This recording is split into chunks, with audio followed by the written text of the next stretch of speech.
Liam O'Carroll from Kingston upon Thames, live for Channel 4 at Fuxton Crown Court.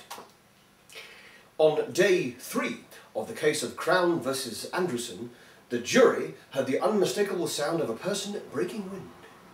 The incident took place in Court 3 of Fuxton Crown Court, where Mr. Joseph Andrewson is standing trial for allegedly loading his refuse into a cement mixer. The noise seemed to emanate from the dock, where a security officer, not the defendant, was seen to blush, despite looking down as if to hide evidence of his being the source of the gust.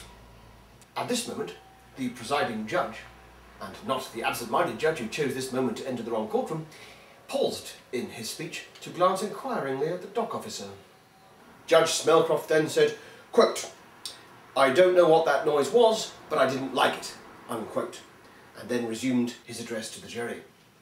As to the jurors themselves, reactions ranged from a tutting sound from a woman in her 40s, a titter from a woman in her 70s, a clearance of the throat from a man in his 50s, and an instinctive glance from numerous others.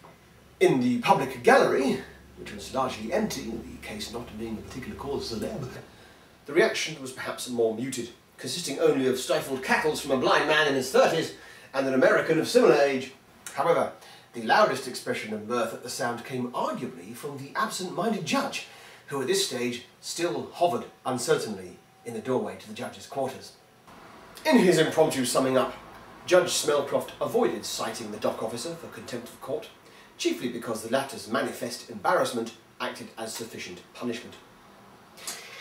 He then proceeded to rise for a brief adjournment, whereupon he was seen to bustle the absent-minded judge from the room.